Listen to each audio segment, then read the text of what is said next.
Hello. So we're going to cover a couple things. So we're just going to go ahead and get started. Not going to take up too much of your time, I hope. But we're going to go over a couple things. Thousands of Native Americans were murdered and missing and forgotten. I want to tell you about a problem in the state of Oklahoma. One so pervasive that mothers have learned to prepare themselves for what feels like the inevitable. He said, "Mom, why do you want to take my picture?" And I said, "Dakota, because if something happens to you, 2 months ago, I want a current picture of you in case we have to find you." The people that grew up there have become desensitized to it. It's strange that everyone seems to be okay with just letting people disappear. And the various agencies that are supposed to handle it are overwhelmed. Here in Oklahoma, a lot of them are case overloaded. A lot of them, when they started the position they had, we were already at 600 people missing. We didn't get the attention as indigenous missing or murdered. It was ignored. It was avoided. Often these problems mean families go years without their loved ones being found. April 17th. Will be 22 months since he's been gone missing. They didn't give a shit about him. They left him out in those woods. And I couldn't bring him home. And so many murders go unsolved. They still have not gotten justice. These are all the missing and murdered indigenous people in Oklahoma. While this happens all over North America, Oklahoma has this perfect storm of issues that has caused this crisis to spiral. There's a dark history of forced resettlement and assimilation at the heart of it, and complications with legal and political rulings that have caused so many victims to fall through the cracks, which has consistently left families with more questions than answers. We continue to have hope that he's going to be. In case you didn't know, Oklahoma is way up there as far as missing people. It's crazy. Crazy. There was a documentary done 2 days ago from News 9. I'm going to show it to you. But this is crazy, guys. You have questions that are unanswered. It sends your emotions all over the place. Everyone here is trying to comprehend the unimaginable. But how did we get here? What has been done and what more needs to happen to find those missing, bring families justice, and finally solve this epidemic? One case at a time, right, guys? I just wanted to take a quick second to thank today's sponsors, Storyblocks. I spent a lot of time going back and forth between Oklahoma and driving all over the state and talking to all the people you'll see in this video. None of that would have been possible without sponsors. It's actually a service I use and something that you'll see and hear throughout this video. It's one of my downloaded because they always come in handy. What are they in these stories? Now, let's get back to it. Alicia's daughter, Sky Jim, disappeared when she was just 15 years old. One day I came home from work and her oldest sister told me that she was gone. When that happened, you can't think clearly and fast. Just let me say this. It's not just natives coming up missing either. And y'all can believe what you believe. I know what I saw when I came down to look for the 2 missing Kansas women. And I saw no law enforcement looking whatsoever. So in my eyes, I'm real curious. Was it going to be swept under the rug? And I'll be doing for you. I want to know when they had any information off of the digital towers, because I was there quick and there wasn't anybody looking. I was the search party. And it's always bothered me that law enforcement had 2 missing women and wasn't even searching. Like, I'm a big fan of the first 48. You would think the first 48 is where you get your tips and everything. And I was there within the first 48, and I saw no law enforcement looking for these women. None. Zilch. Enough. Like, what do you do? When she went to file a report, the police didn't take her seriously. At first, they weren't going to take a report. They gave me the feeling that they just thought that she was a juvenile delinquent and had just took off with friends. This is a common theme among these stories. Parents frantically looking for a child only to be met with skepticism and a lack of action. They wouldn't listen to. They didn't believe me when I told them that this was not something that she would do. Sky's story is unique. Unlike many of the other missing stories, Sky was eventually found, in large part due to her mother's efforts. but not before experiencing significant trauma, something that would affect the rest of her life. I know that she went through some very traumatic things that she didn't reveal. And I think that she really was struggling with that. Sky went missing again 15 years later, but this time she didn't make it back home. Went out and there were several police officers there. And it didn't sink in at first. I didn't realize until I believe. I didn't see any police officers looking for the 2 Kansas women. It's crazy. This is nuts. And I have gotten some pictures of the search party of the day of. That's pitiful. I mean, why did I not sit up at command posts? Listen, I met a lot of you fine folks, and I know you guys would have come out searching. Like, I know it. If you would have known, if they would have did a search party and you would have known about it, you would have been searching. Other than them farmers that knew what happened down on the Oklahoma side. But the rest of y'all in Guyman and everywhere, I do believe you guys would have been out searching. I believe I asked if she made it or she's okay, and they said that she was gone. Alicia has been searching for answers for 3 years since her daughter was found unresponsive on a highway.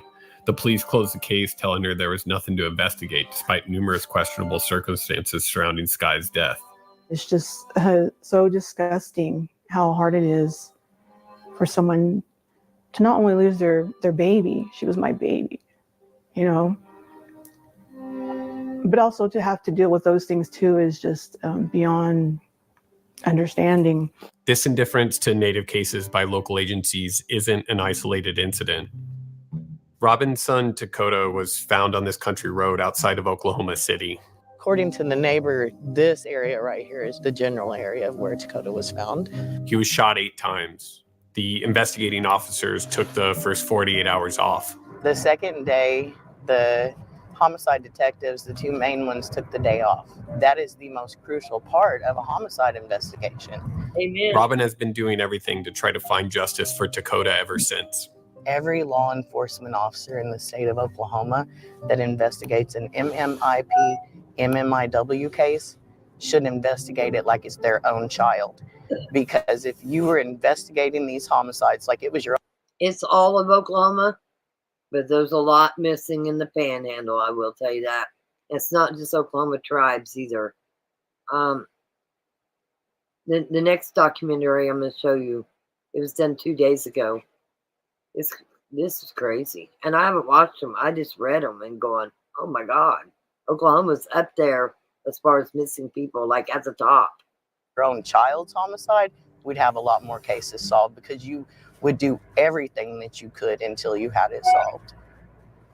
Mary's son Dan went missing June of 2022. My life has not been normal since my son's been missing. The family has organized searches and pleaded for help, but nearly 2 years later, Daniel remains missing. We've looked out there, we've searched at the lake, but it was just getting the authorities to do something to search. And it just seemed like all things, whatever was out there, evidence, you know, it's cold, it's gone. Dan's wife passed away not long after, in large part due to the grief surrounding Dan's disappearance. Mary has felt that especially hard. When I met Tiffany, she was the perfect wife for him. She treated him good. I just wanted to bring my baby home so I can put him to rest next to Tiffany. Tiffany's passing is a harsh reminder that the violence reaches far beyond the initial victim. The trauma ripples out to the families and beyond into the entire community, leaving everyone vulnerable. It's a cyclical problem that has been happening since this crisis began. When you become a victim, sometimes that trauma and the horrors you go through is something that is perpetuated. So that's also very tragic in all of this. These cycles aren't new to the state of Oklahoma. There's a troubling history that has caused intergenerational trauma within the Native American community here. Oklahoma is Indian territory. This was, in a harsh way of speaking, called, quote, the so-called dumping ground of Native Americans. In the 1800s, the U.S. government forcibly removed Native American tribes from their ancestral lands in the southeastern United States and relocated them to present-day Oklahoma. then known as Indian Territory. This was the place that they were pushed to, and through treaties promised by the United States government that this would be their reservation or their home. But of course, these treaties were violated, and settlers were allowed to displace those in Indian Territory, leading to more chaos and violence. We were forced here and then given these little plots of land to exist. And then bit by bit, that was stripped from us by the state. What's so tragic in all of that is it turns into cycles of violence when a people try to survive and they dehumanize another people to displace them, to take their land and resources and claim it as their own. On top of this, the U.S. government started forcibly removing children from their families and sending them to boarding schools where they were stripped of their cultural identities. These schools were foreign entities with a mission to, quote, civilize, but in my words, to hijack our children. That became like a policy, the termination with a motto of kill the Indian to save the man. Abuse ran rampant at these institutions. Children were beaten for trying to speak their language. Many died. You know, we never heard anything about the guy found in the ditch. I don't care if he was illegal or what.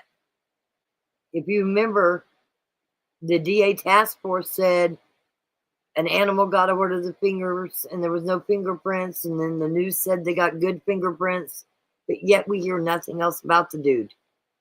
Has anybody heard anything else about the guy that went missing that was in that ditch? Strange. And then their stories never match up. Never match up. They were tortured when they spoke their native language. We lost a lot, not just our loved one, but we lost a lot through that process. You know, and listen, there's good things about Oklahoma, I would say. Some of my best childhood memories is from Apache, Oklahoma. And it saddens me that Oklahoma is the way it is. Like, my brother still lives there. All my family lives there, all the way from Tulsa, Lake Texoma, Yukon, Mustang, Midwest City, Moore, Norman. I mean, and it saddens me they live there. Like, my whole outlook since this case really has brought me down on Oklahoma. Not you people, not the residents. You're great. Like I said, I got family there. But your law enforcement sucks, in my opinion.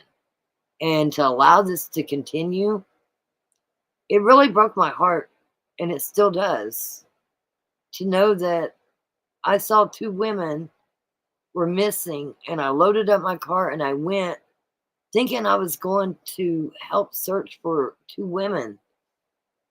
And I'm not complaining that I was the search party, but it disgusts me and upsets me that law enforcement wasn't the search party.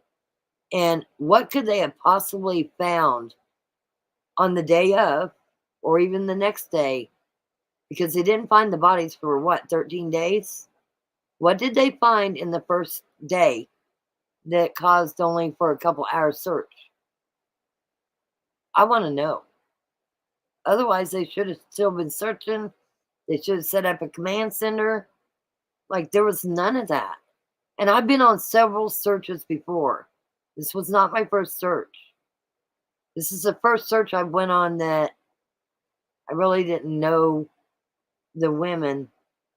Most of the searches, it's been a friend of a friend or somebody I actually knew.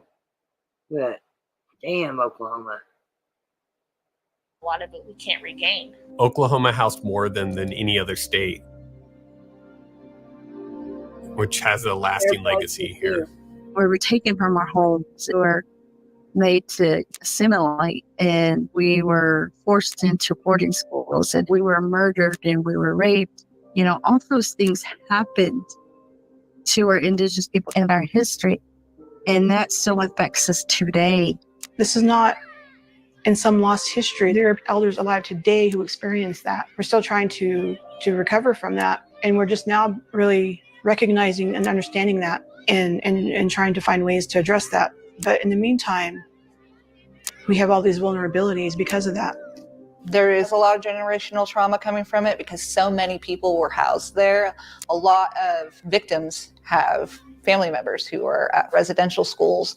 These systemic problems, deeply rooted in the state of Oklahoma, have led to ongoing socioeconomic disparities, leaving Native American communities more vulnerable to violence and exploitation, and causing some of the highest rates of alcoholism and addiction of any group.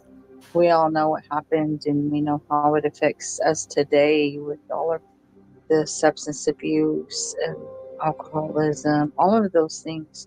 Because we weren't allowed to be who we could be. We have, a lot of mental health caused by alcoholism and addiction. People that never even done drugs or drank, but they're still having to deal with that side effect of it. There are many of us that are hurting, including my own. And so you have that cycle of addiction. This plays a part in the crisis, sometimes in unexpected ways. The investigating agencies seem to treat cases differently if the victim had a history of drug or alcohol abuse, which leads to complications in finding. Seems like they don't even investigate any of them. It has nothing to do whether you're drug or alcohol or anything. It seems like they dropped the ball on everything. What is law enforcement doing there? What do they do? Write speeding tickets, that's it? Those missing or solving murders. Travis's mom, Kara, disappeared from a truck stop 2 years ago. My mom struggled with drugs. Travis feels this played a part in the lack of action from law enforcement. It felt like the police were constantly using that, to just assume she was a terrible person. And honestly, she's the victim of life. It's very unfortunate that they would use something like that. And because people make mistakes doesn't mean their life is any less valuable. But there's something else at play in Kara's case and many of these other cases. Something that hits at the history of Oklahoma as Indian territory, and something that has wide-ranging effects on criminal cases involving tribal nations members. The Mcgurt ruling. The Mcgurt decision. The Mcgurt case. Mcgurt. Kara's case was initially handled by local law enforcement, which did little to help. But because of a Supreme Court ruling known as Mcgurt, Kara's case can now be handled by tribal nations police, which had no real authority prior. The tribal police have called me. They want to hear my side of the story. They want to hear. We had actually done an interview and recording with them, and where the police didn't want to even do that at all.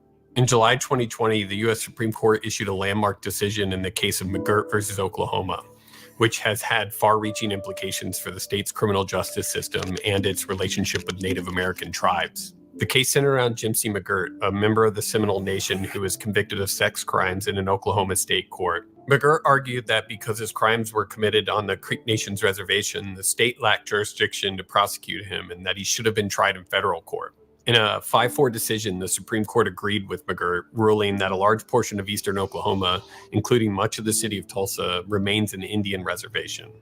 The decision was based on the fact that Congress had never explicitly disestablished the Muskogee Creek Nation's reservation, which was created by treaty in the 19th century. Instead, the state began asserting criminal jurisdiction and state rule over the eastern area more than a century ago, simply proceeding as if the reservation had been disestablished. The main point of the ruling was that the federal government and the state of Oklahoma had been violating tribal rights for more than 100 years. It finally gave back the tribal nations the ability to govern themselves. Along with this, though, it has affected the police and criminal jurisdictions throughout the state, which has caused a lot of confusion amongst law enforcement agencies and the communities they police. While tribal leaders have seen the Mcgurt decision as an opportunity to assert greater sovereignty and control over their land and resources, and to police themselves, Oklahoma's governor spoke out about the ruling with alarming rhetoric, saying, among other things, that it had turned Oklahoma into a lawless state. The problem with the governor's rhetoric was that Oklahoma already had a precedent prior to the ruling of not finding Native missing and murdered. It was already a lawless state as far as the indigenous population was concerned.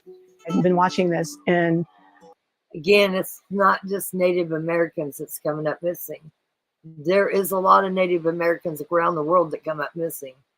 But in Oklahoma, I don't think any race is safe, in my opinion. knowing all along that my daughter, along with others who died in the jurisdiction of the state of Oklahoma, and they failed her. He has said that there's no equal protection under the law because of the Mcgurt ruling. But for Sky, there's been no equal protection under the law. And Governor Stitt has been remiss in his reaction to the case. Instead of working with tribal organizations and law enforcement to try to get a better understanding on how this is going to affect all of us, he's not seeing that all of this is hurting people. The governor's approach to the ruling has caused numerous problems with these cases. The state decided to implement the ruling overnight, meaning tribal nations' law enforcement, which were never allowed to police themselves prior, were all of a sudden being asked to handle cases they were not prepared for. They've been working to catch up ever since. Even when the Mcgurt was in court, we were trying to prepare ourselves. But we still didn't have enough time. We didn't have enough resources. But after the Mcgurt and the crisis of case overloaded, now they're starting to get more money. Now they're starting to get more resources. They're starting to hire more officers. Despite Governor Stitt calling Oklahoma lawless, Mcgurt has actually created more law enforcement agencies throughout the state, with tribal nations police being able to assist state agencies now. It is not lawlessness. Now we're allowed to not only represent ourselves as a sovereign nation, we're able to defend it, to protect our people, but we also... Does anybody remember the very first news release? I want to say I saw it on Melanie's, but I can't be positive. But do you remember them saying Native police was involved? Does anybody remember that? Because I didn't see any Native police, and I don't see them on the witness list. But on mainstream media, which is where Melanie, I'm pretty sure it was from Melanie's. But at the very beginning, I was told I'd probably run into Native law enforcement. I never saw one Native law enforcement there either. Back up their law enforcement. Cherokee Nation Marshal Service, we got a lot of resources to look for these people and to help these agencies. We're not going to take it over, but we will be there to help to find, because the longer you wait and you don't reach out, it doesn't turn out good. The governor has done little to enact policies that would help enable this, and the toe-stepping amongst agencies because of that has let ego interfere with solving cases. Jen felt this especially hard when her son Kelby went missing. I called Henrietta Police Department. They went to the apartment. They talked to the roommate. They followed up on a couple of leads. At that time, they called me and said because he was Native, I had to file a missing persons report with Creek Nation. That mothers have to deal with these bureaucratic failures while their children are missing is unconscionable. I had to talk to 3 or 4 different investigators and had to repeat the whole story over and over and over, and none of them knew what the other one knew. I mean, just within a week. That's not how that's supposed to go. It took volunteers and outside help to finally find Kelby. People like Jacob Wynn, who has become a specialist in rescue and recovery, a specialty desperately needed but lacking throughout the state agencies in Oklahoma. Jacob, he has been the biggest blessing. I mean, Nagoshi, from the very first time I spoke to him, made me feel like my son's life mattered. Jacob and other MMIP advocates have stepped up to help families navigate the jurisdictional issues, apathy, and lack of communication from agencies when dealing with the missing or murdered loved one. We will continuously stand and be the voices that no longer have a voice. We will continuously be with the families as they fight for justice. It's not stopping. It's not going to stop. We just need more support that the tribes build their own MMIW organization so they can help their people. Shima's son Jackson went missing in January of 2023. He just loved people. He loved his family, his friends, and he just loved making other people. I just know that on the news release at the very beginning, they said tribal police was involved. That's all I'm saying, and I never saw any tribal police. But it did say that tribal police was involved. I just got to find it. I know I saw it. Happy. And throughout this journey of him being missing has been one of the most difficult experiences that we've ever had to endure. It's hard to process. It's hard to believe that this has really happened. Though her initial interactions with the police were largely negative, these advocates helped right the ship. She was the one that dealt with a lot of jurisdiction boundaries. Johnson didn't want to release it, and it took me going to the BIA, and now the FBI are involved, which we knew that should have been in the beginning. Jackson's case is an example of how law enforcement could work in the state. Despite an initially rocky start, with the help of advocates, the local agency allowed the FBI and the BIA to come in. And just last week, charges were brought against a potential suspect in Jackson's disappearance. They want to help the family. They want to help the victim. More than anything, it's about the victim. It's about finding your loved one. It's about finding your child or your wife or husband, whoever is missing. It's about them first. And we, on the other side of it, the ones that are looking for them, we have to check ourselves and put our egos aside. whether it's jurisdiction, non-jurisdiction. You know what? It's better to work together, because those divisions like that, it's not helping the victim. Jacob and other advocates hope that with more resources, cooperation, education, and awareness, there could be a path forward with solving this side of the epidemic. The only way this will work is if we all work together. Because the only people that suffer are the victims and their families, which are victims as well. They need to work together. If they had that many people working together, I feel the family would have closure a whole lot sooner than what it's doing now. Families shouldn't go years without having closure with their loved ones.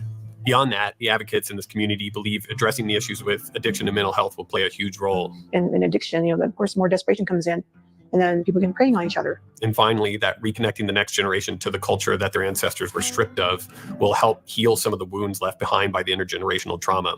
A lot of us have stepped up, took an accountability, for things that have been done not only in the past, but the way we want things in the future. And this is not what we want for our children, our grandchildren. I don't want to perpetuate that violence anymore.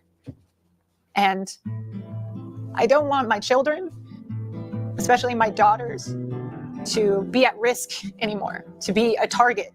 This is not just my son that's fallen through the cracks here. There's more indigenous people that are. It's now my time to not just get louder about my son, but also all these other victims, and do everything that I can. While this speaks to ensuring a better future, in the meantime, there's still murders unsolved and children and loved ones still missing. My world is not comfortable without my son in it. So the only comfort that can be given in that area is if his case is solved. It's hard. Sometimes I take it moment by moment. I had a dream. He knocked on that door. He said, "I'm here, Mom. I don't know if I'm ever going to see him again, or if they're ever going to find him." That scares me the most, of not finding him.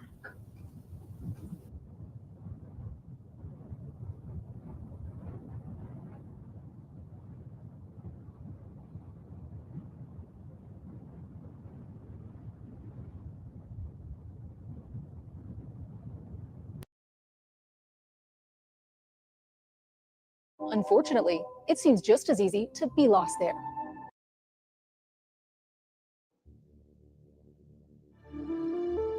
Conversation was cut short, and I never talked to her again. Vanished without a trace. She said that she was in a bad way. She was trying to get away from a bad person. A 33-year-old woman on a cross-country road trip disappears in rural Oklahoma. They're pretty well known for being places where people can dump bodies and it be forever. Somebody finds them. A tangled web in an area notorious for the missing and murdered. It was no accident. I mean, it looked like it was put there on purpose. The night that the car was found, did you or anyone in law enforcement do a grid search on the property? I don't think anybody searched until the next morning. The investigation into what happened would end up taking our team more than a year to uncover. It's going to be top people that have covered it up. Theories in a case fueled by small-town gossip and conspiracies. His second scenario was she got out and was eaten by hogs. As we set out to unravel the mystery of Caitlyn Case. I'm going to get to the bottom of it. I don't care until it takes me to the day I die.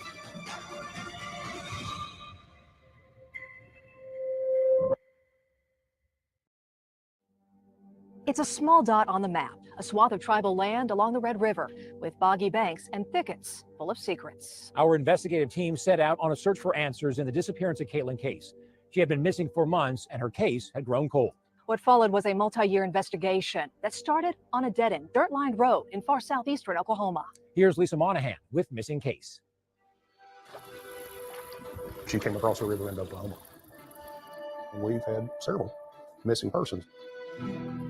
Seems like there's a lot of weird stuff going on. With its vast expanse of land, lakes, and rivers, it's easy to get lost in the beauty of southeast Oklahoma. Unfortunately, it seems just as easy to be lost there, especially in Choctaw County. People come up missing in this area. Something needs to be done, It's hard to say precisely how many have gone missing, especially women being abducted. since authorities, local and state, provide conflicting information on these cases or refuse to name them missing at all. They're real good at hiding things here. According to national crime records, 8 people have vanished in this sparsely populated county in just 2 years' time. One of them was Caitlyn Case. It's heartbreaking. We talked all the time. Hey, Pop. It's Katie. Call me back and get this. On a road trip from her hometown of Houma, Louisiana to Black Hawk, Colorado, Caitlyn went off the grid somewhere on the back roads of Texas. It was August 5th, 2022. We were on the phone. The conversation was getting weak. I couldn't understand what she was saying because of Caitlyn's father, Gordon, says the dropped call didn't seem significant at that moment, but there was nothing ever again. It's rough. You're talking to someone that you love, and and all of a sudden they're gone. then lost, Gordon says, in the investigation marred by missteps and misconduct, one that reveals a potential crack in the system big enough for more people like Caitlyn to fall through. It is why we spent months looking into what happened and what didn't happen, starting with the first break in the case, a week after Caitlyn's disappearance. I get a phone call from Caitlyn's father, Gordon. Gordon told Hugo Detective Billy Jenkins about a ping on his Find My Phone app that led him down a lonely road just north of Highway 109 to a private ranch near the Kiamichi River. They had located the phone, they believed. And he said it's behind this locked gate. Jenkins says he rushed there to help. We drove past the home and into the property proper.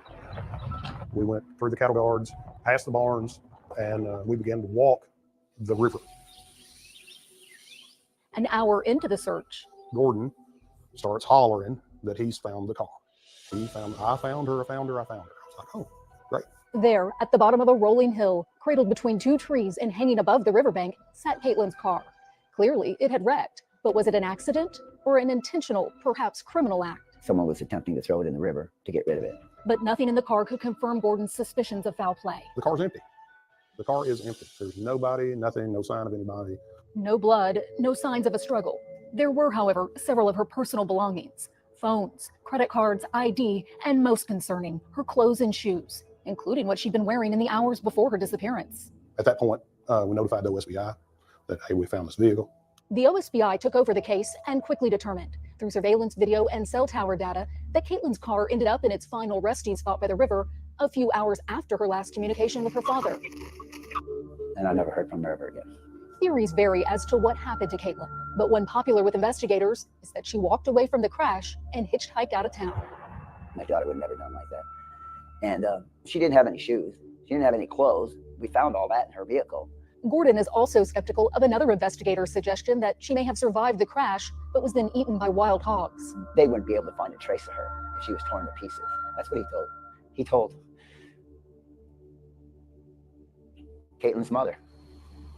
Gordon began questioning the competence of the investigators. I was thinking that I had people that were going to actually do something, get involved and handle this and take it serious. But that was far from the case. Any efforts made by the Oklahoma State Bureau of Investigation remain as much a mystery as Caitlyn's disappearance. The OSBI has repeatedly denied our request for even the most general information. From what we've been able to piece together, the handling of the potential crime scene could explain why law enforcement is unwilling to open up about the investigation. Collectively, law enforcement believes she's walked away from the vehicle. There was some sort of crash, so maybe she's even disoriented. Detective Jenkins is the only law enforcement officer so far who's been willing to discuss the initial investigation with us. He's been involved from day one, but was never in charge. Did anyone that evening look in the nearby barn in case she crawled to safety to the barn? No, they did. I'm not sure if they looked that evening or if it was the next day. The night that the car was found, did you or anyone in law enforcement do a grid search for Caitlyn from the car out on the property? By the time we got the vehicle out, it was dark. It would have been.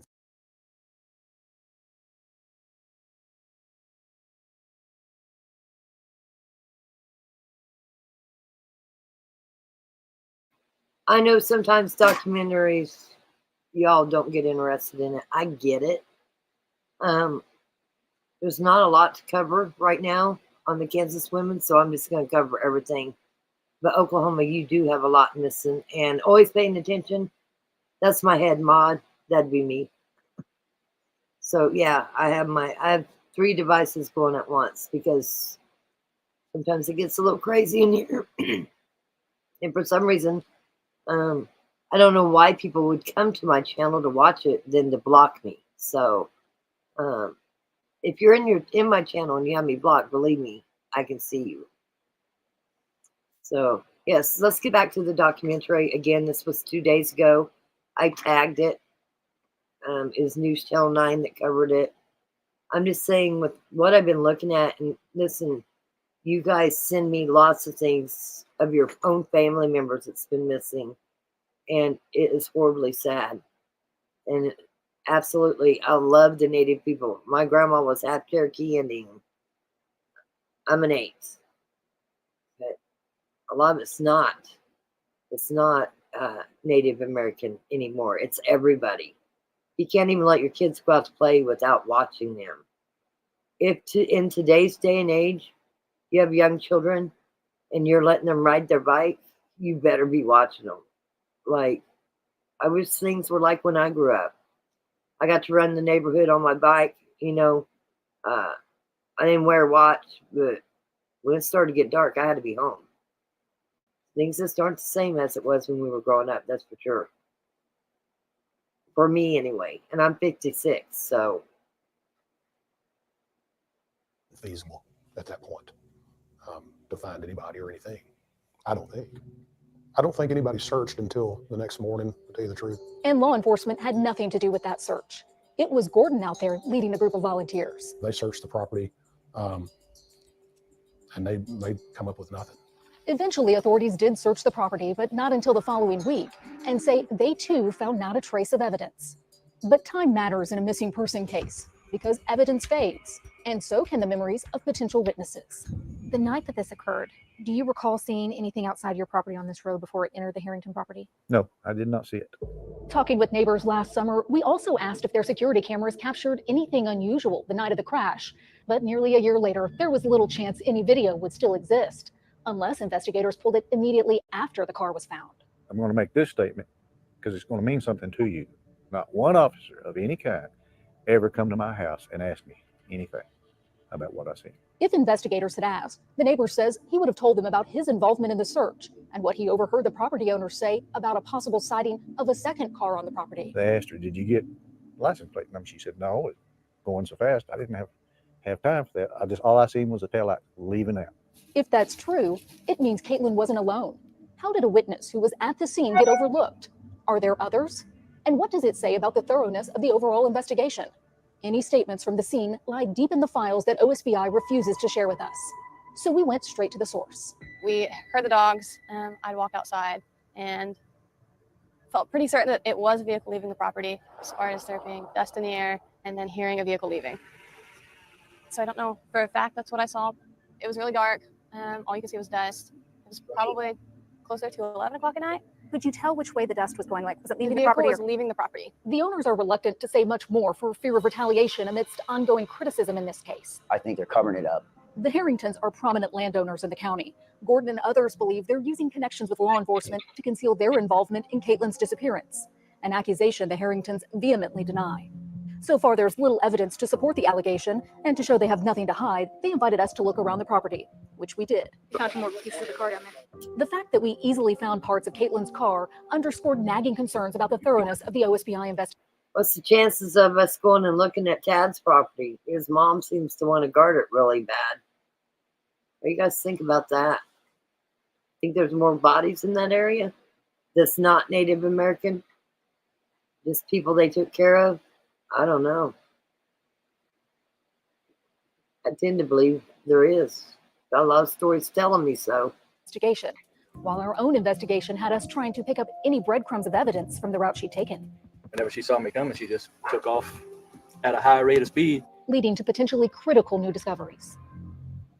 As we delve deeper into this mysterious disappearance, the haunting last image of Caitlyn, and the startling connection to her hometown. She said that she was trying to get away from a bad person. Plus, our team talks with a new witness who swears she saw Caitlyn not once, but twice.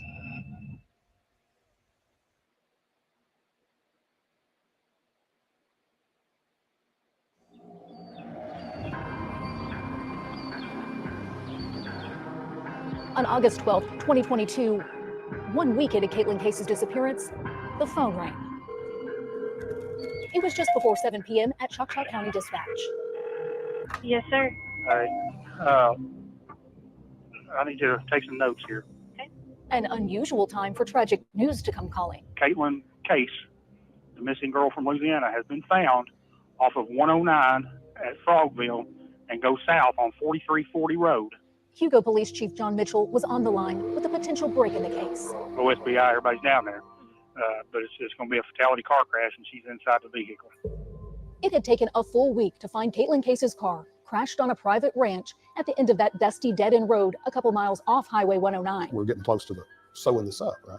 So we go up to the vehicle. Investigators thought this would be case closed, but what they were about to discover only deepened the mystery. Long story short, the car's empty. Caitlyn was still missing. We don't know exactly what we have at that point. For Caitlyn's father, Gordon, the disappointing discovery pushed his mind to a dark place. He began wondering if perhaps someone had abducted Caitlyn. Was she being held captive somewhere?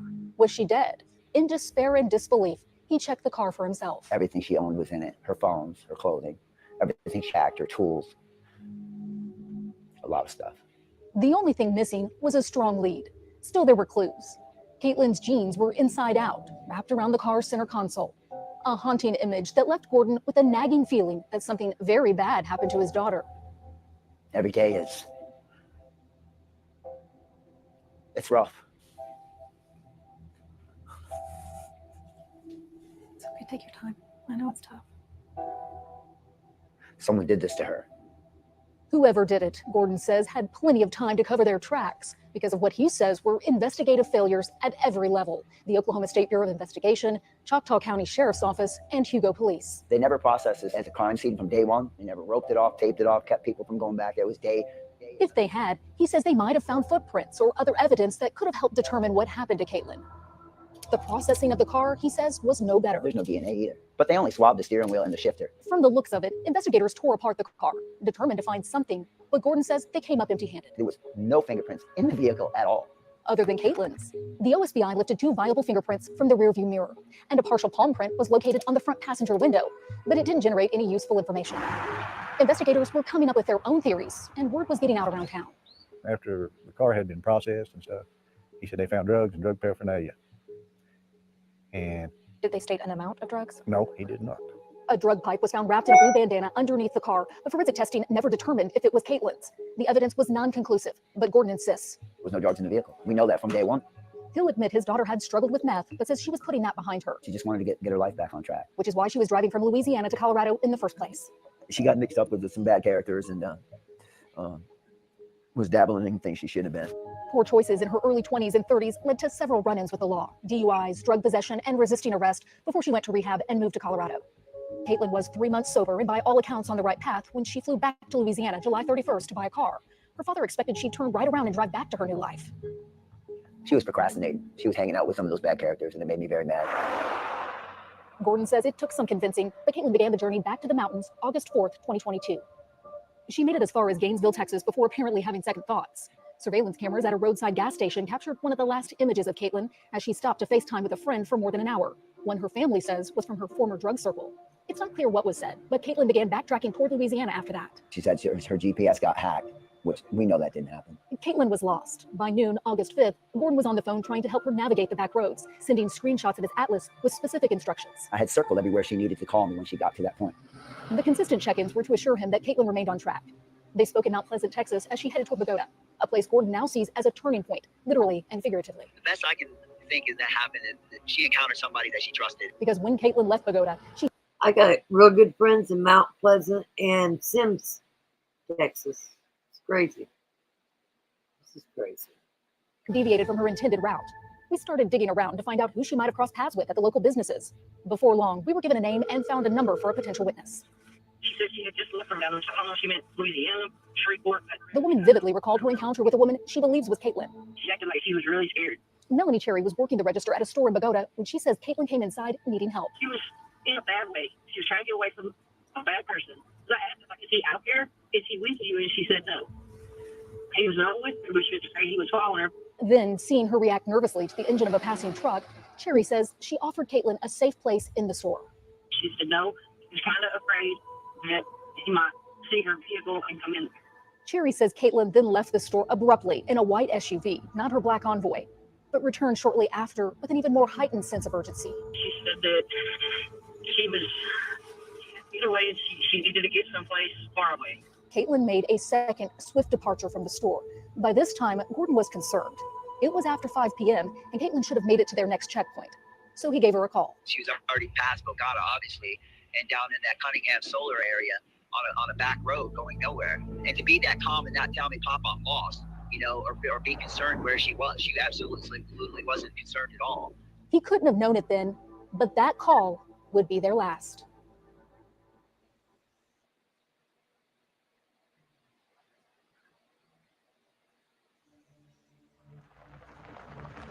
As Caitlyn made a wrong turn onto a gravel road, an 8-mile loop around a solar farm, the call with her father dropped, and she never made a call again. In hindsight, Gordon wonders if she was following someone. Someone was following her, or worse, someone was already in the car. Caitlyn spent nearly 2 hours in the solar farm, but it's not clear what she did there. We tried to fill in the time gap, starting with the witness who claimed Caitlyn pulled into his driveway just after 6 p.m. on August 5th. Zach Smith wasn't home when we stopped by, so we spoke on the phone. Security cameras notified him of our arrival, but he says they weren't working the night in question. The internet wasn't working at that time. Dogs started barking. By the time I opened the door, she had, I guess, gassed it and hit that embankment right there to get back on the road. Smith went after her. She went out of the side. She already went down. She seemed kind of scared. He says she looked like she hadn't slept in days, so he asked if she was lost or in need of help. She said she was fine, didn't want me to call anybody. And then she told me that she was working with the guys that were cutting hay. And at that time, I was like, okay, maybe she's got a legit reason to be here. But the statement raises legitimate questions. Caitlyn had never cut hay before and wasn't a part of the hay cutting crew. There were some crews working on the solar farm, but based on our reconstruction of her route, her encounter with Zach Smith took place before she drove around the solar farm, before she would have seen the hay cutters. So why would she have said that? Was she communicating with one of the guys cutting hay? We continued around the solar farm loop just as she did. I couldn't understand why she come to Cunningham to start with. It's just the solar panels, there's lots of workers here. Like so many we've met, he was careful about what he said and asked us to conceal his identity. He says the solar farm has brought on scores of workers, such that the people installing panels outnumber the people who live here. And there's lots and lots of workers here, and I don't know if she knew any of them. It's possible. Kiewit Corporation was a contractor for the solar farm at the time. I don't know what's going on. I don't know nothing about the case. Which a quick search of the internet showed has an office in Caitlyn's hometown of Houma, Louisiana. It's possible she knew someone working in the area. Development keeps up with every landowner, keeps up with every person that they allow to do hay cutting. We asked the company to review its security cameras to see who, if anyone, she may have encountered or met up with on their property. You all set? Thanks, sir. They declined our request. With only a digital footprint to follow, we tried to clarify the timing of her movements by talking with neighbors. What was her name again? It's Caitlyn. Case.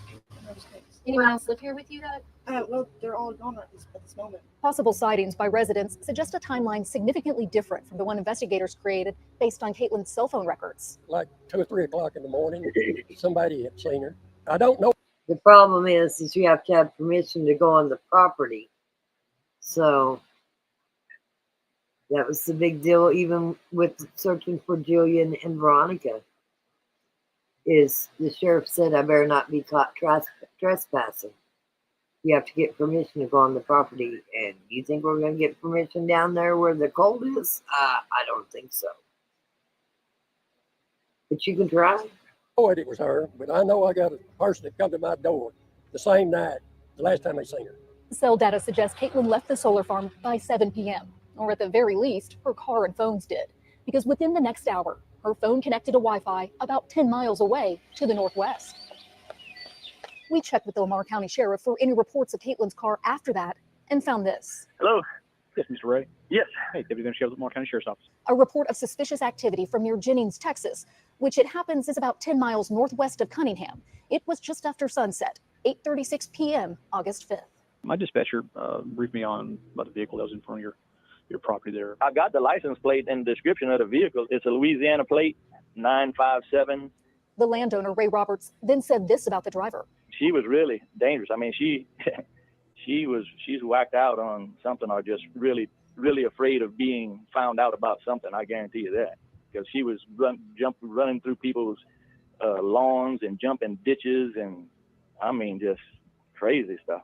Roberts hadn't immediately called 911. He followed the car through Jennings to Paris before turning around. He reported the incident about a half hour after the fact. He said, I couldn't even stay with her because she was driving so fast. Pursuing this lead, Hugo Detective Billy Jenkins followed the information across state lines to interview Roberts. At this point, we think he's the only person that had actually laid eyes on her. And Jenkins learned he'd actually gone a step further. He said, I took my phone out and I took a picture of her, which he...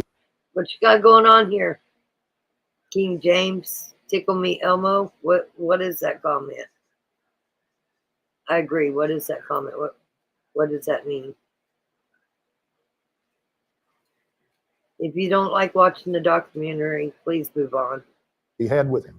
So there's a photo of this young missing lady, and she's alone in the vehicle. The photo isn't clear, but Robert's own recollection of the driver was fairly detailed. When a year later, we asked him about his initial statements to investigators. A court order when the courts seem to be involved? Yeah, I don't think we're going to get that. And Cimarron County now? Ugh. Told him that I thought it might have been a female, but I couldn't be certain. And possibly tattoos on the arm. Caitlyn did have tattoos, but not on her arms. The dragonfly on her left foot, dragon on her rib cage, and triangle on her back would have been essentially impossible for Roberts to see, raising the question of how he knew about her tattoos, or whether it was someone else behind the wheel. A tenuous lead, but when we followed to Ray Roberts' doorstep. She saw me coming. She just took off at a high rate of speed, like a bat out of hell. And just, I mean, we're from Louisiana. That was about it. Oh, really? You're from Louisiana too? Yeah. Wow. Well, and I don't want to get into all of this. If it was anything more than pure coincidence that Caitlyn, with her Louisiana roots, showed up on the property of another Louisianan at the end of a rural dead-end road in Texas, Roberts didn't give us the chance to ask. it's rolling for safety purposes, yes. Well, no, you're going to have to. Okay. Okay. What seemed like a dead end would end up leading our team down a completely new road.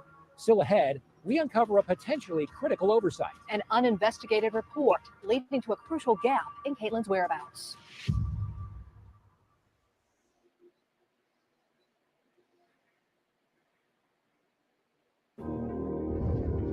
Back on the trail that we'd been running down for months, we noticed Caitlyn's driving patterns, if in fact she was the one behind the wheel, became more unpredictable after her car reached Paris. She didn't drive directly to Paris. Obviously, she went, up and down back roads for whatever reason. There's really no way of knowing what she was thinking. Through data state investigators have turned over to Caitlyn's family and which they have given to us, we know that her phones pinged to nearly a dozen Wi-Fi locations around Paris between 8:40 and 9:30 that night, including heavily frequented areas, even the city's most iconic landmark. The oddity of that is that she didn't have any interaction with law enforcement. She wasn't pulled over. She wasn't questioned. She wasn't asked, why are you on this parking lot at 3 o'clock in the morning? Are you okay? The car then traveled on an unknown path toward Oklahoma. For more than an hour, her phones went undetected. Not one hit was made to a cell tower or Wi-Fi connection in the 50 miles to the state line. We couldn't account for the time gap due to our investigative limitations. If the OSBI was able to fill in the blank, they were not sharing it with us. The agency denied our every request for information, including questions about its social media post within a week of Caitlyn's disappearance. In August 2022, the OSBI expressed concern someone other than Caitlyn was in control of the vehicle as it entered Oklahoma. It's not known if investigators have come to any conclusion as to who was driving. We do know, courtesy of phone data from the family, once in Oklahoma, her car traveled east on Highway 109 911 with emergency. before it turned down a rural road toward the Red River. We live out here in Frogville, and there's somebody that's on drugs or drunk or something. We live down here in the middle of nowhere, and they were out in our cow pasture just ripping around.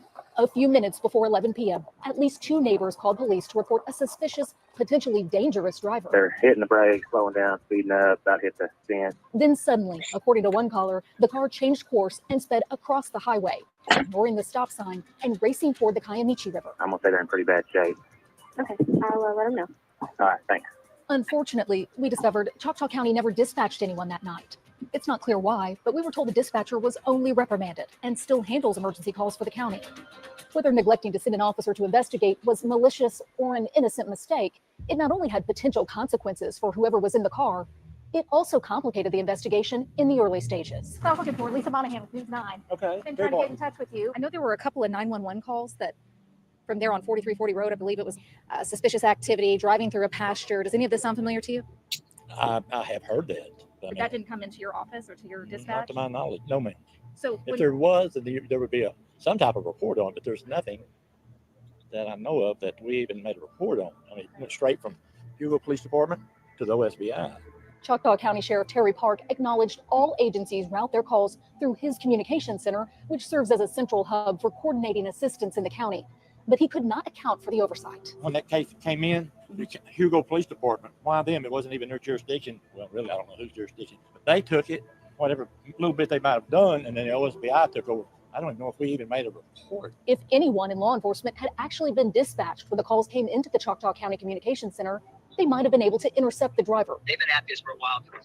A possibility that's certainly not lost on Caitlyn's father. We don't know who was in that vehicle. We don't know if my daughter was dead or alive in that vehicle, or if she was being taken up to the other property where they dumped the vehicle and being murdered. We never would know that because the 911 call was never put out to any dispatch to go out there and look into this. Over the course of the investigation, I have routinely checked in with Gordon via FaceTime to let him know what we found and to get his thoughts. I know that you've been personally investigating this to the best of your ability, being so many states away, but what at this point do you think happened to Caitlyn? They are totally be responsible because they could have stopped something possibly that could have stopped this from even happening. A critical 44-minute lapse occurred between the witness reporting the car near the Red River and the eventual crash opposite the highway at the Kiamichi River. I believe that they tried to take that vehicle down to the Red River just south of the 109, and they couldn't get access to that river. That is one possible explanation. When looking at digital maps, North 4340 Road appears to run close to the Red River, when in reality it doesn't. A view from above the area reveals the road stops short of the river. Traveling the opposite direction, however, the road runs straight to the Kiamichi. They didn't end up on that property for no reason. They knew exactly where to launch that vehicle, exactly where to go behind that away from the property with a hill. If true, who did it and why? Perhaps someone on 4340 Road got a look at the driver. I never seen the car. My neighbors down here, they said they went out in their pasture. Somebody, they know who it was. They were driving all around in circles out there in the pasture, hitting the cow hole. Residents couldn't say for sure and provided no evidence to show Caitlyn was actually in the car that night. But they did provide information pointing to a remarkable chain of errors, incompetence, and oversight. Not only did investigators fail to follow up with known witnesses in the area, no one, according to neighbors, had ever searched the pasture where her car was last seen. So we did what law enforcement hadn't done: scour the pastures for any sign of Caitlyn or any potential evidence that might have been tossed from the car. A turning point in the investigation found at the end of a long and dusty road, and the legal wrangling it took for our team to get there. When Missing Case returns.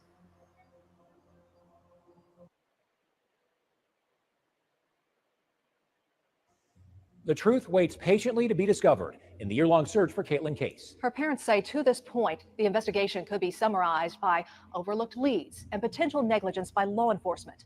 One oversight may actually hold the key to unraveling Caitlyn's disappearance. Here once again, Lisa Monahan. With the year-long mystery still unfolding along the river's edge, critical questions were surfacing. Why hadn't anyone searched the pasture where witnesses last reported seeing her car less than an hour before it was abandoned? I never seen nobody in there. Okay. No agents. Just because law enforcement hadn't searched the pasture didn't mean we couldn't. To salvage any evidence that was possibly tossed from the car that night or buried there, a year later, we'd need more than an investigative eye. It would take a well-trained nose. We brought in Justice, a canine specially trained to detect clandestine graves. The chemical compounds of human decomposition are so unique that the dog is able to identify that. The thing about odor is odor arises. If a body's buried 6 feet deep and it's decomposed for a long time, that odor will surface to the top. Whether it be through water or if there was a dead animal buried on top of a person, the dog is able to tell the different chemical compounds. That's just how sensitive they are. Justice explored the area beyond this well-trodden path to the river, scouring the thick brush and checking along the property line with no luck. But word of our investigation spread, and pretty soon we were following leads in nearly every direction. The first was roughly 15 miles away. It's this dead-end little road right across the border.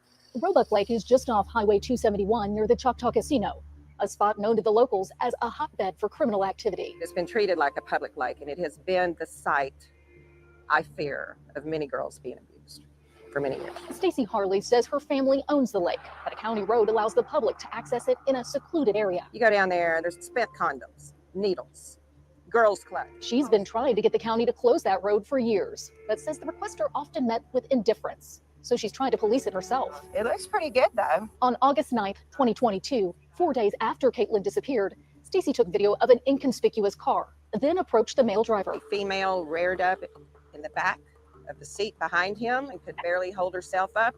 Unaware of Caitlyn's disappearance at the time, Stacy says she questioned the driver, thinking whoever the woman was, she might be in trouble. I didn't realize you had someone in the car.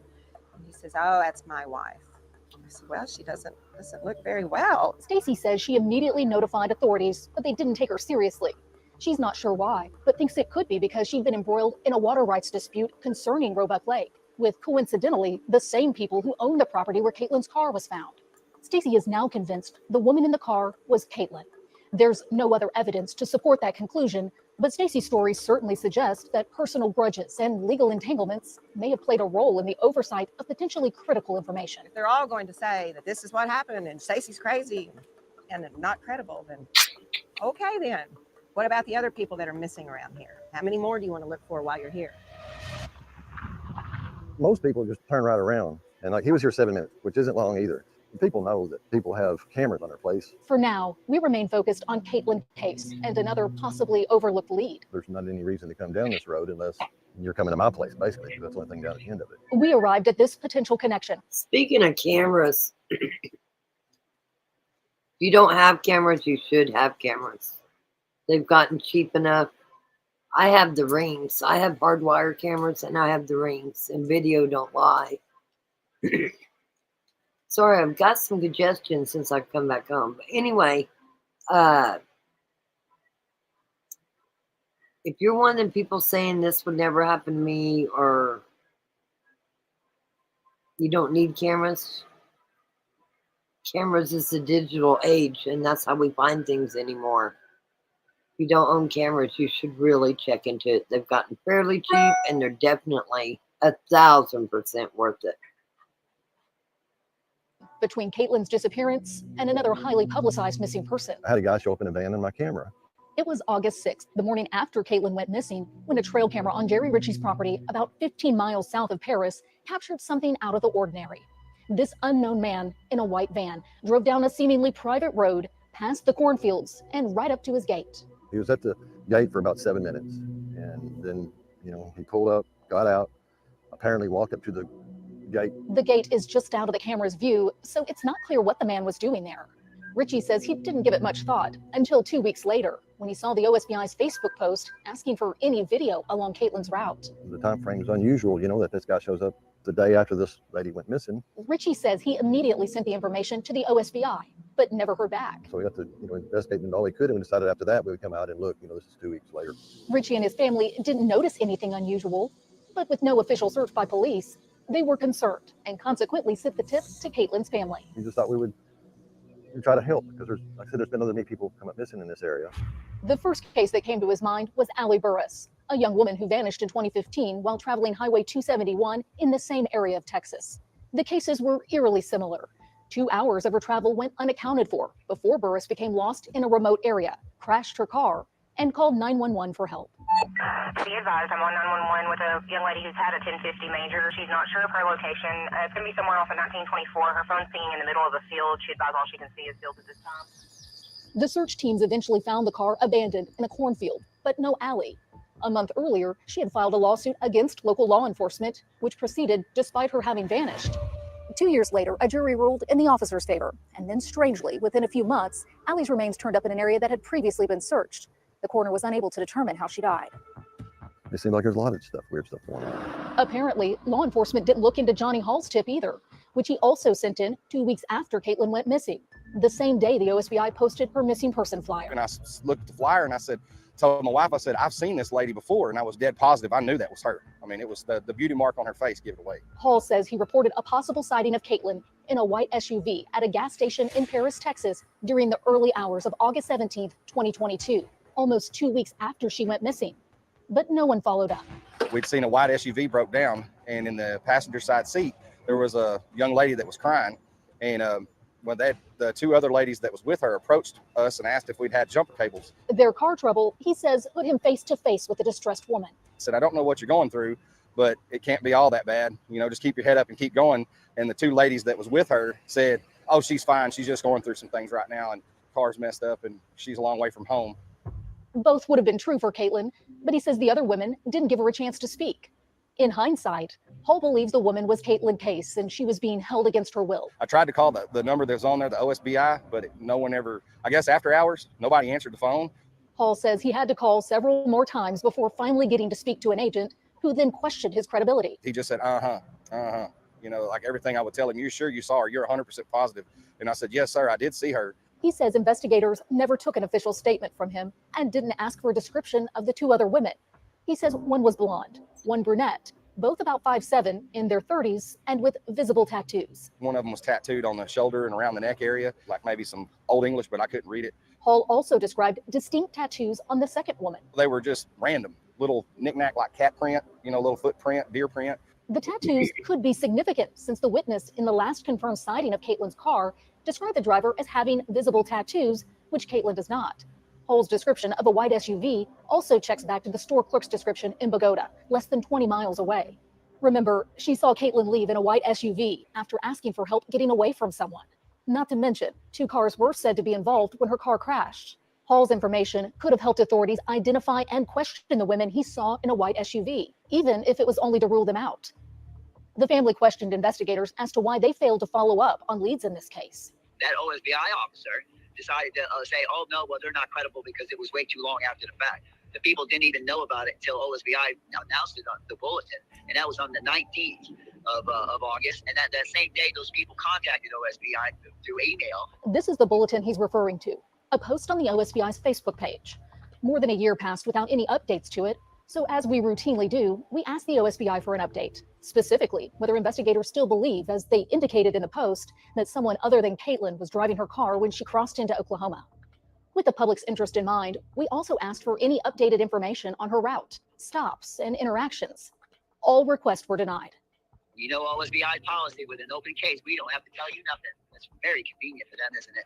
While the OSBI is exempt from releasing records from an open case, we also asked for more general information about other people who had recently gone missing in Choctaw County. Who were they, and was anyone looking for them? We were given just a number, 8 people in a relatively short amount of time, which seems like a lot for such a rural area. We wanted to compare that with the state's other counties, but our request for that information was denied once again. Here's the OSBI statement. The OSBI has received your questions regarding both the disappearance of Caitlyn Case and the more general information you were asking about regarding OSBI's ongoing missing persons investigations. Unfortunately, the type of information required to answer these questions would require the OSBI to disclose details about the investigation that are not subject to disclosure under state law. It would seem the public's not allowed to track the missing in Oklahoma, much less track those whose responsibility it is, which calls into question how they're being held accountable. Last summer, we asked the Choctaw County Sheriff's Office for reports on the missing and murdered, specific 911 calls, and related dispatch logs, all things open and available to anyone under state law. Months passed. Follow-up calls, emails, and even texts to the sheriff were never returned. And when we dropped by his office... Are you the lady that wanted something, a report? Or Yeah, I'm looking for the original information. Go in there and ask him. I don't think there was a report, period. No reports. Still nothing. And Gordon Case didn't find it funny at all. When is somebody going to put their foot down and say, I've had enough, right? I mean, enough is enough. And it's not just my child. I'm speaking for every family out there going through what I'm going through. This is not right, and something needs to be done about it. General's office, how may I direct your call? It wasn't until we asked the Oklahoma Attorney General to step in and help that Choctaw County finally complied with the law. The county turned over hundreds of calls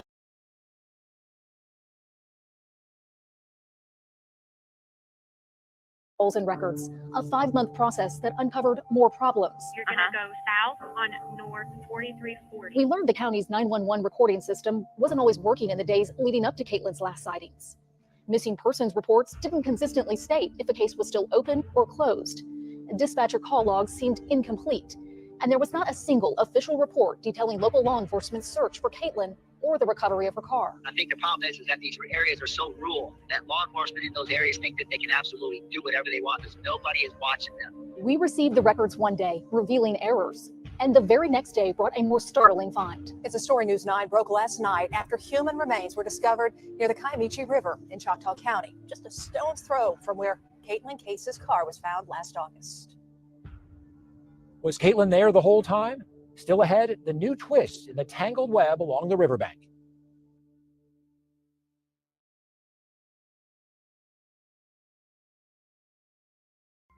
Human remains were discovered near the Kiamichi River in Choctaw County, just a stone's throw from where Caitlyn Case's car was found last August. News 9's Lisa Monahan has been investigating her disappearance for months.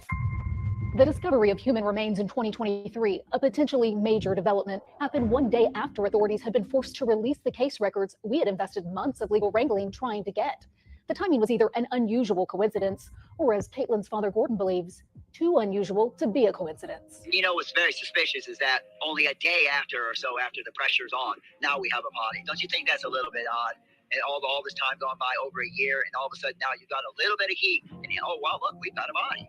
A rancher riding horseback October 13th on the property just across the river, about a half mile from where Caitlyn's car was discovered in August 2022, noticed what looked like part of a human skull and called police. In a further search of the area, investigators located more remains, a tattered bra and shorts.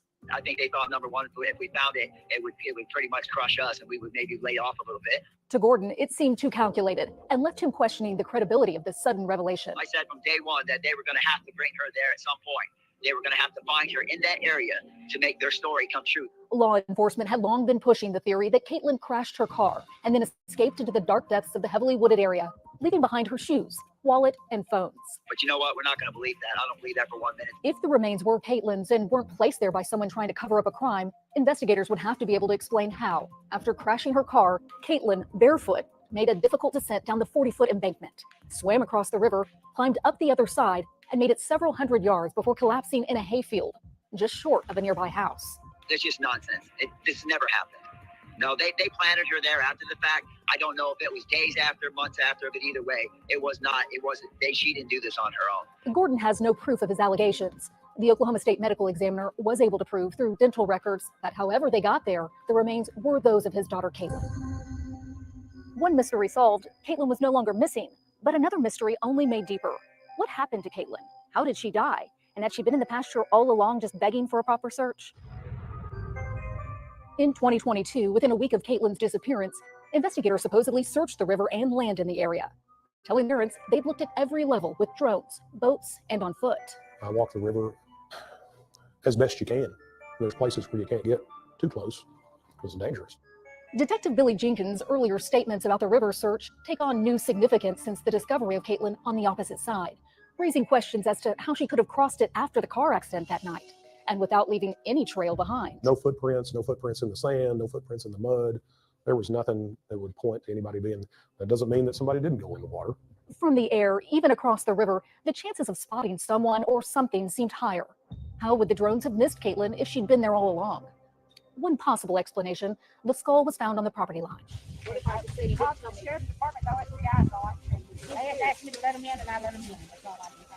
Landowners on both sides of the fence refused to discuss the discovery, let alone acknowledge it even happened. You didn't find the skull?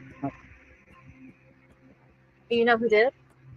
I didn't even know if it was skull found or what. I ain't heard anybody found it. All I heard saying was doctor.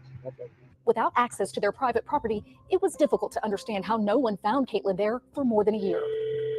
We gained a little insight from speaking with a neighbor by phone about the discovery. She don't go there at all. She just happened to be riding horses because this year we had it right. They did the excavate. They got that field there next to where that skull was.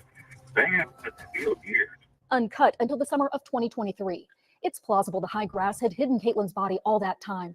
But who cut the hay? And as implausible as it might seem, could there be a connection to Caitlyn's mysterious detour through the Cunningham solar farm? She said she was fine, didn't want me to call anybody. And then she told me that she was working with the guys that were cutting hay. Hopefully the autopsy would provide some clarity. And now we want to update you on an investigation we've been following closely. The state medical examiner now says Caitlyn Case died right around the time of her reported disappearance in August 2022. The cause of death is still undetermined. Her full autopsy. The cause of death is still undetermined. So frustrating for Caitlyn's family to hear. But with only a partial skeleton to examine, the pathologist faced real challenges in determining how Caitlyn died. And like I said to you before, they're going to plant that body when they needed to come forward. And I told you that it was going to be after there was nothing left of evidence on her. The autopsy revealed Caitlyn's remains, what was left of them, were scattered in the field and damaged from being crushed and moved by farm equipment after her death, consistent with the hay cutting theory. We'll never know what happened to her. Determining foul play is harder with skeletal remains, as it requires evidence such as a knife nicking a bone or a bullet lodging in a skull, none of which was found. Still, there were remnants of clothing recovered nearby, a bra and shorts. Caitlyn's parents now put their last shred of hope in the examination of those and made a request for DNA testing. But the OSBI had no intention of conducting additional forensic analysis and informed Caitlyn's parents via email, which read in part, "There is no evidence that anyone other than Caitlyn was involved in her disappearance. Therefore, no further laboratory analysis will be conducted." And The OSBI investigation is in the process of being closed. It wasn't received well. Something totally not right about what's going on there in that area, and there needs to be an investigation above this investigation. Gordon says the investigation never aimed to uncover relevant evidence or actually seek justice for Caitlyn. It's not just my child. I'm speaking for every family out there going through what I'm going through. This is not right. Something needs to be done about it. He insists he won't allow this missing person case to become just another case closed in an area where missing persons are alarmingly common and where people, he says, seem to be getting away with murder.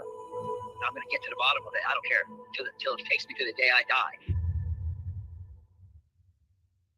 Law enforcement may have closed the case of Caitlyn's mysterious disappearance and death, but for her parents, the case is still very much open. They reject investigators' conclusions and the secrecy under which they reached them. And they tell me they intend to continue trying to uncover what they are sure was foul play in Caitlyn's last moments of life. As for our efforts to find the truth, despite being stonewalled and denied access to vital details, the possibility of exposing the full story of Caitlyn's tragic end is still out there, contingent upon the right people coming forward. Carl, Amanda? If you recognize anyone or have any information to help propel this case forward, you can email us at newsdesk@griffin.news.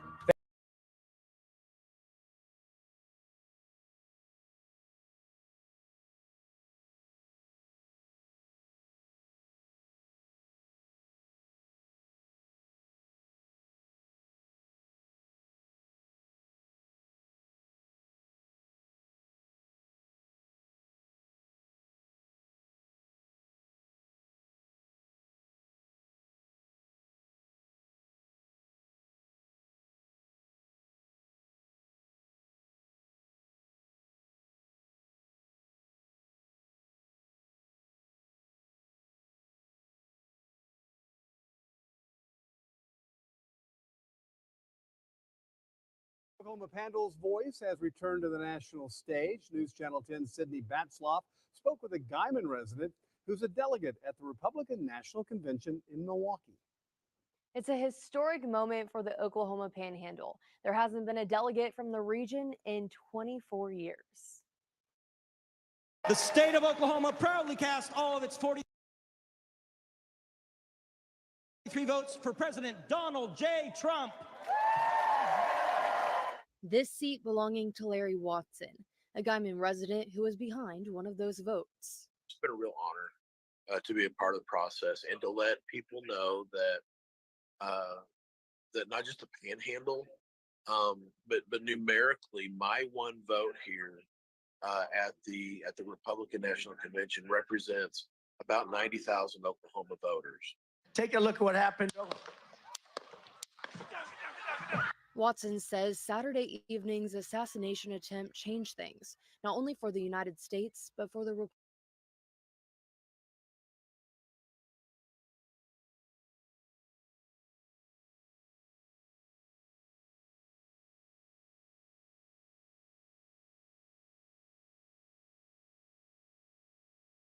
Republican Party.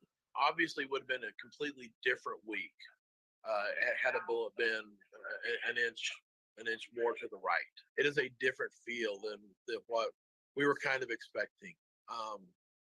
One of the things that we've noticed right now is that people aren't afraid to wear their hats and have conversations right now, because we do know it is a critical place for our country. It's a critical election. There's no two ways around it.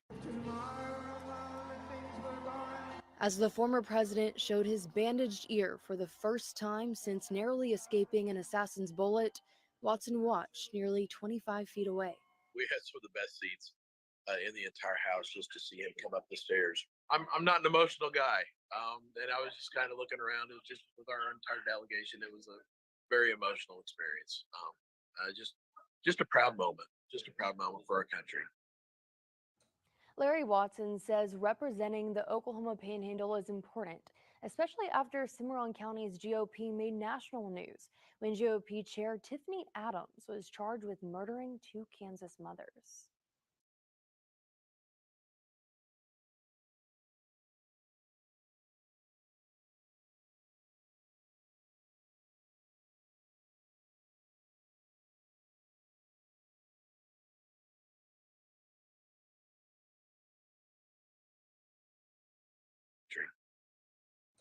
Larry Watson says representing the Oklahoma Panhandle is important, especially after Cimarron County's GOP made national news when GOP Chair Tiffany Adams was charged with murdering 2 Kansas mothers.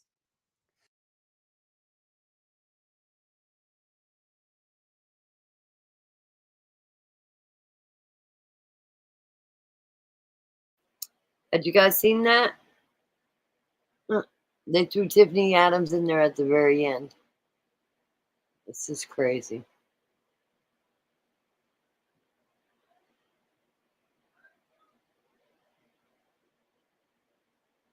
Did you guys get to see that? Did you guys watch it? Did you see where they said Tiffany Adams? It's crazy. And this one, I just want to see what it is because it's new. A woman's body was found in the drive-thru of the Walgreens at Southeast 44th and Shields. Officers are on the scene right now investigating this as a homicide. We'll also have a ground crew there gathering more details. We'll have that for you later. And okay, a homicide in the drive-thru at Walgreens? It's kind of different, don't you think? Yeah, see, Smith, we're going to end too because it's Sunday. I want everybody to have a good night before they got to go to work tomorrow.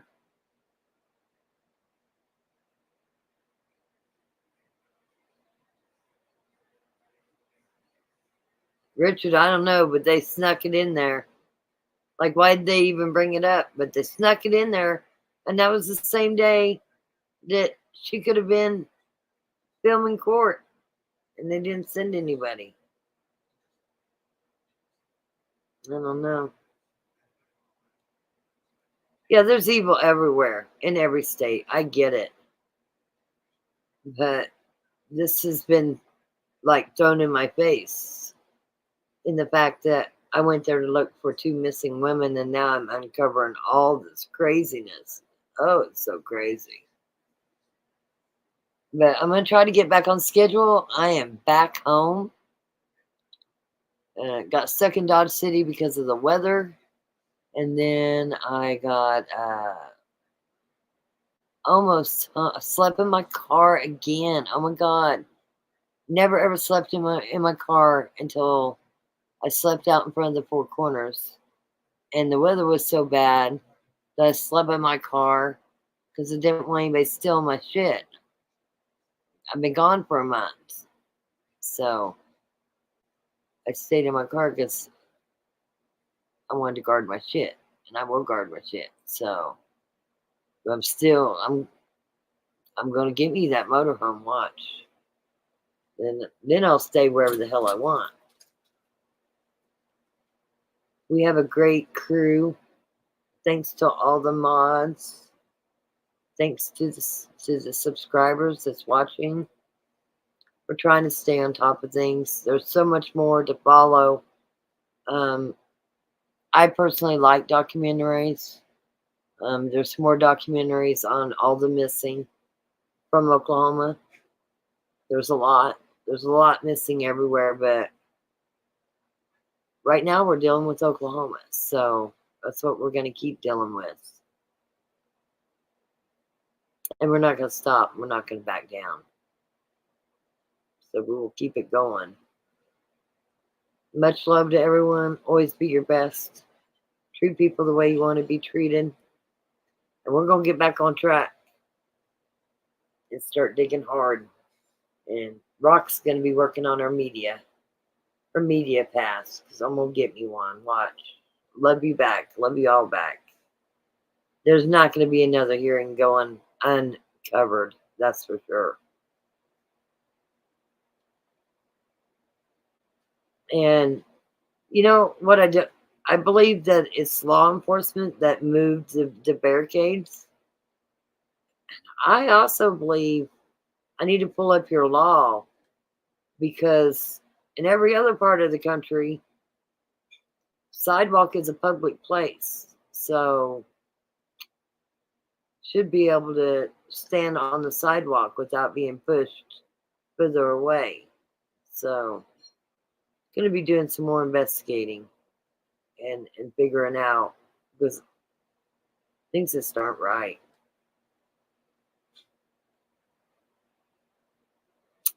My husband's about got that ribeye done.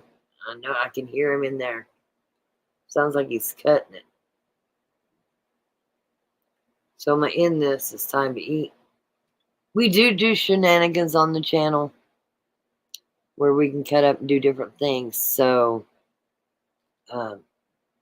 if you haven't ever watched Jesse on Fire, I'm just going to show him. I don't want to get this channel into politics, but what I do on shenanigans, it's my business. So I want to show you something because I want to cover this guy.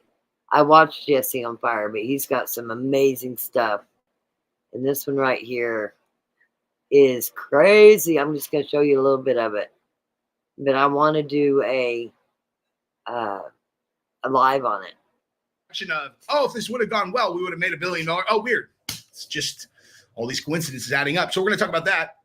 And then, like I said, who's behind him, and then a little bit on the cyber attack that happened yesterday, right before the RNC, when Trump was going to give his big speech. And then we're going to close out with what I think is coming next and what they need to do security-wise, because if you think that what has happened in the last week means there is a lower threat to Trump, you are crazy. They are going to kick things up. They have to. That's going to happen. We're going to talk about that. So that's what we got in this video. And last thing before we start, I apologize for the audio. I don't know what is going on. There's an OBS. I want to just show you this video real quick. This left or right thing, unless you are absolutely insane and you're on the left and you're like, it doesn't matter. You know, I actually.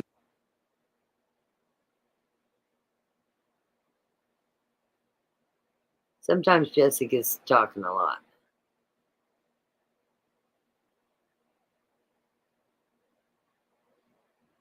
Before, go through their trading history. Oh, never. And they cited a clerical error. Okay. So again, let's just read this really quick, and then we'll get into connections and why the Soros thing would potentially be relevant, right? A Texas-based investment company, Awesome Private Wealth, has come under scrutiny for a filing made just before the failed assassination attempt on U.S. presidential candidate Donald Trump. Company has vehemently denied accusations of attempting to short 12 million shares of Trump Media and Technology Group, attributing the incident to a clerical error. Okay. So if you don't know what short selling is, it is, I mean, we don't even need to get into the mechanics. So bottom line, if the stock goes down, they make money. And you can make a fortune short selling. A fortune. And you can also get cracked enormous. You can get murked short selling if you're wrong. Okay. Enormous upside, tremendous downside. Okay. If I start talking about the mechanics of it, I'm going to waste 10 minutes of the video. You guys don't care about that. Bottom line, exposure enormous if you're wrong. Upside gigantic if you're right. So let's look at the details. So he was speaking, Trump was speaking at a rally in Butler, Pennsylvania, when an assassin fired several shots at him, grazing his ear, killing one audience member and injuring 2 others. The day before the incident, APW filed for a put option on 12 million shares of TMTG with the U.S. Securities and Exchange Commission, which appeared to be a bet on the company's value plummeting if Trump were killed. Okay, that's 100% exactly what would have happened. They would have made so much money, it would have been unbelievable. Okay, 12 million shares. Okay, so screenshots of some speculated that APW had major holdings in Vanguard or BlackRock funds, linking them to George Soros and the Rothschilds. But we're going to follow this on a shenanigans one night, because I do want to, you like yours rare. Well, I got it. He just delivered it with the Coke and everything. So I am going to get off here. It's a good looking ribeye too. It's thick. We don't buy the thin ones. And it's from the Traeger. There's nothing better than cooking on a Traeger. I don't care who you are. Anyway, much love to you guys. I never know when, I'm getting all these emails. It's time to stick behind Kamala Harris. What? But you realize that Joe Biden dropping out of a presidential race That's the first time in history that's ever happened. And there's a discrepancy. Nobody's supposed to be able to use what money he raised during the campaign, unless it's Kamala Harris. But it don't seem like the Democratic Party is wanting Kamala Harris. From what I'm seeing, they're looking at the Texas governor or the Minnesota governor. And August 7th, the Democrats have their convention. So it's going to be interesting. There's no way she can beat Donald Trump. I mean, none of us forgot the BLMs, right? When all the Black Lives Movement that was going on and all the riots. Miss Harris was getting people out of jail. Okay? They were defunding the police. That was them.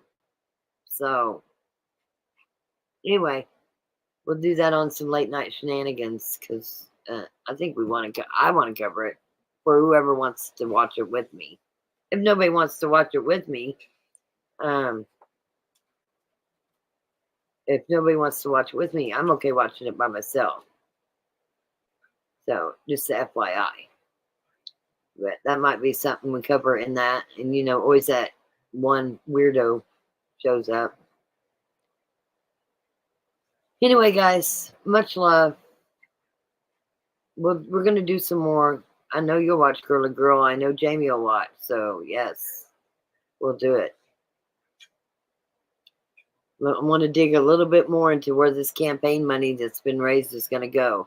Because I believe the law says, I didn't think Joe could beat Trump either. The law says that it can't be used for another campaign. Like, just because they put somebody new. Now, if she runs, she's part of the campaign right now. She could use it. But it looks like the Democrats are going to try to get around that and nominate somebody else. It's just crazy. So I want to dig more into it. And listen, I vote, so I have a right to bitch. So I'm just going to say. But I'll do it on the shenanigans. Because, listen, I believe everybody has the right to. That's why you don't have to ever tell who you voted for. You have a right to like who you like. But I'm a registered Democrat. And I voted Trump both times. So it is what it is. My family's always been Democrat because of the aircraft company. They show up and I got Trump flags everywhere, but they still knock on the door, if you can believe that. That's how smart them Democrats are. Every election, they come around. The Democrats get a list, and they know who's registered, and they come around asking for your vote. And I got huge Trump signs outside, and they still come up. It's crazy.